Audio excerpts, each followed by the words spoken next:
Assalamualaikum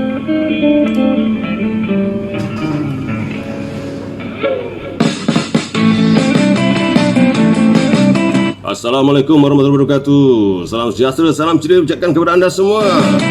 Hari ini 1 Mac 2022. Selamat hari. Ya, selamat hari jadi kepada anda yang menyambut hari ulang tahun kelahiran, ulang tahun perkahwinan.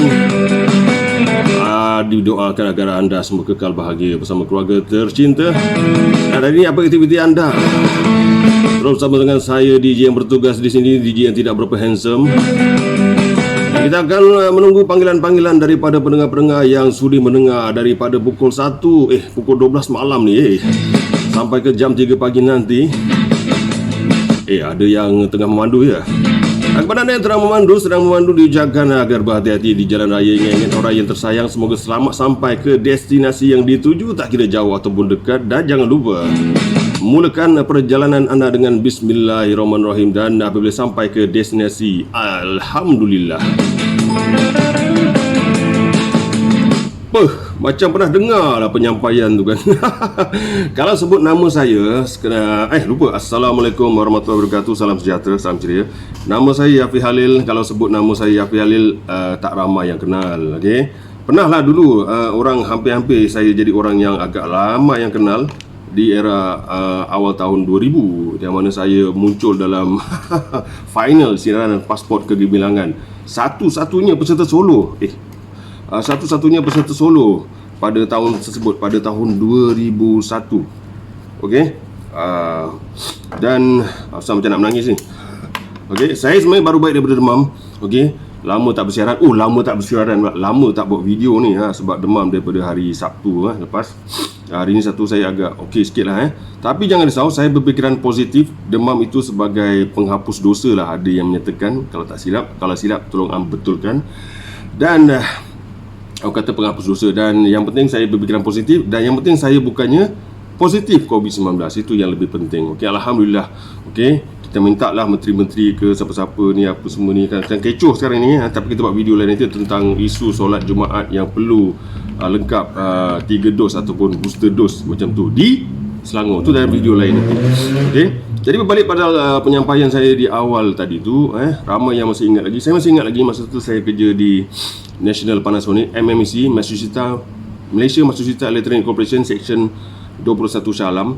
Saya bekerja 12 jam daripada pukul, dia bergili-gili 7 pagi hingga 7 petang. Dan sambungannya kalau tukar shift 7 petang sampailah ke 7 pagi. Jadi daripada pukul 12 malam tu masuk kerja pukul 7, pukul 12 malam tu dah mulalah untuk menghilangkan ngantuk. Jadi kilang tersebut memasang radio. Dan dah tentunya radio yang menjadi pilihan ketika itu adalah oleh pihak kilang lah, majikan, iaitu radio muzik. Radio muzik RTM, radio muzik 95.3 FM.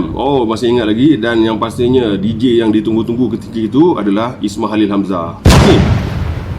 Saya hampir-hampir masuk ke bidang ataupun ke landasan yang saya minat. Bidang yang saya minat iaitu DJ radio di THR. Hampir-hampir. Dan masa tu saya ingat lagi Ismail Halil pun dah berpindah ataupun dah bertugas di THR. Dan hampir-hampir tercapai lah, maknanya 2 Halil di situ. Ismail Halil versus Yafi Halil.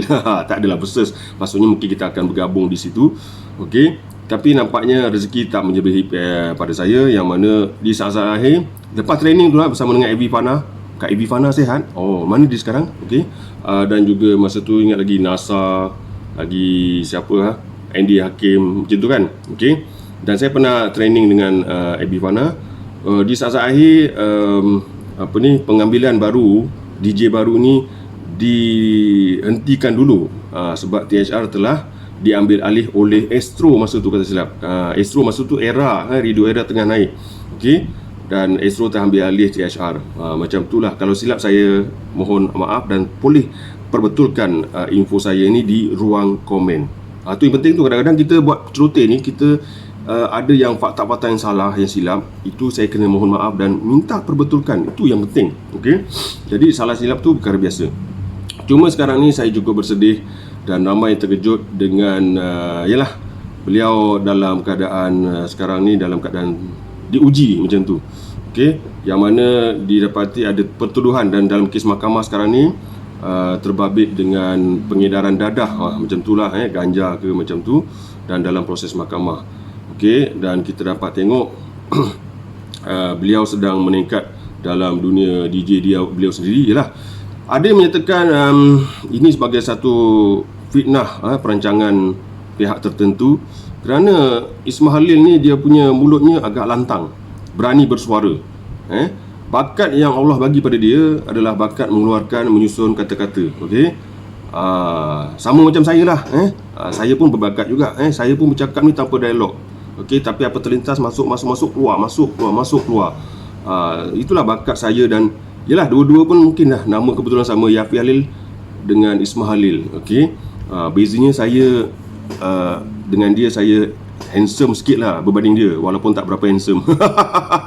Okey, gurau sikit. Okey, tapi kita doakan agar, saya kalau ditanya pendapat saya, ulasan saya simple saja. Benda ni dalam proses mahkamah, dan saya berdoa dan mengharapkan ini bukanlah satu perkara yang benar ataupun fitnah semata-mata ke macam itulah. Kita bukan nak tuduh pihak berkuasa, pihak polis dan sebagainya, sebab pihak polis pun cuma menjalankan tugas dia dan mahkamah pun menjalankan tugas dia, dan kita minta satu proses pengadilan lah. Okey, dan ada ura-ura yang menyatakan ianya sebagai satu perancangan. Yalah, sebab beliau baru-baru ni ada lantang mengeluarkan, yalah, beliau mempunyai stesen radio sendiri sekarang, dan stesen radio tu suka hati dia dan cakap apa. Tetapi ramai pihak yang memerhati. Tu yang bagi saya pun kadang-kadang risau juga ni. Ini follower saya tak sampai 10k lagi. Barulah berapa sikit kan, tapi risau juga, takut ramai mata-mati, saya pun jadi mangsa. Itulah saya minta jauhkan lah. Okey, sebab tu saya mengharapkan, sedih lah, memang sedih. Satu nama yang cukup hebat, cukup dikagumi. Okey, dan orang kata, yalah, siapa tak, kalau era-era tahun 90-an, saya ingat lagi masa tu kerja kilang tu, yang saya cerita tadi tu, kilang pun dah tutup tahun awal 90-an lah. Saya ingat 93, 94 macam tu lah. Okey, saya kalau tak kerja kilang tu pun, saya rasa saya tak kenal Ismail Khalil ni, dan saya bukan jenis yang minat dengan radio pun. Sampai sekarang saya tak minat dengan radio pun. Saya dengar radio ketika sekarang memandu pun kadang-kadang saya tak on radio, sebab saya sambil memandu saya suka berfikir. Saya tak boleh tanya isteri saya, memang saya jenis tak suka dengar radio. Tapi sejak hari-hari ini saya suka dengar radio lah, ketika memandu saja. Okey, kerana apa? Sound system dalam kereta saya bunyinya sedap. Dulu kereta tak berapa okey bunyinya, jadi tak apa-apa dengar radio. Jadi kita jangan buat spekulasi. Kita respect dengan isteri dia yang saya tengok dalam temu ramah di YouTube, saya ada tengok, cukup tenang. Dan juga peguamnya pun menyatakan Ismail Khalil juga cukup tenang, dan beliau mengeluarkan orang kata satu memo yang cukup sedih lah kalau boleh dengar. Okey, dia berpisah untuk bertemu kembali. Jadi semangat dia lah. Okey, dan tak dapat dinafikan zaman sekarang ni zaman fitnah. Kita tak tahu nak cakap lebih-lebih kan, saya pula kena orang nanti kan.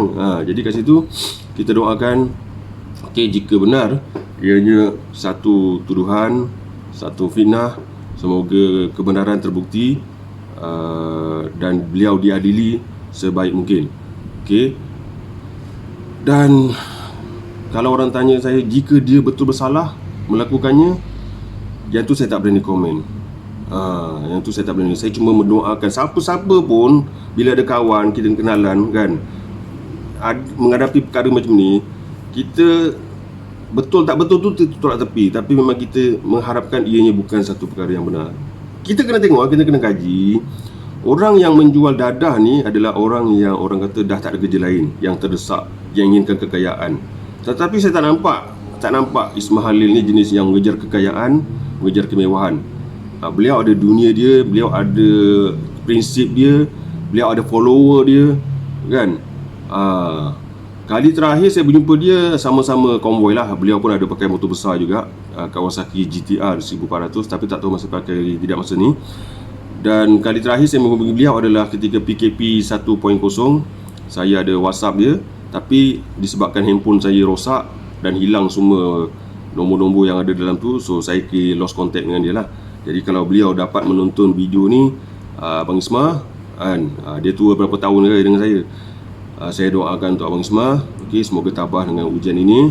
Okey, Dan saya yakin Abang Ismail bukan jadi macam itulah. Setakat ni saya yakin sangat Abang Islam tak benda ni sebagai saya mengharap sangat, okey, apa-apa pun kita minta siasatan dijalankan dengan penuh telus. Dan kita doakan agar Malaysia ni kekal aman dan makmur, dan semoga yelah, kita pun dah banyak benda-benda yang kita dikejutkan dengan berita-berita macam fitnah, macam tuduhan, macam yang tak masuk akal. Yang paling isu yang paling besar, yang paling hangat sekarang ni adalah usai Biliu contohnya kan, okey, pun dalam proses mahkamah juga, okey. Dan sekarang ni kita mengharapkan, sama-sama berdoa agar Malaysia kekal aman dan makmur, dan perkara-perkara yang tidak diingini dapat kita tangani. COVID-19 ini dapat kita tangani, okey. Dan isu-isu kan, okey, pening, okey.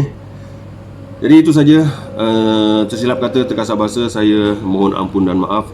Assalamualaikum warahmatullahi wabarakatuh. Thank you. Bye-bye.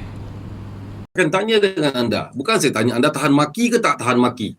Saya langsung takkan tanya benda macam ni. Tapi saya akan tanya, baikkah hubungan anda dengan ibu dan bapa anda? Kalau hubungan anda dan juga hubungan anda baik dengan ibu bapa anda, maka anda boleh baiklah dengan Bapa Aku FM. Kalau anda tak baik hubungan dengan ibu bapa anda, apatah lagi dengan Bapa Aku FM.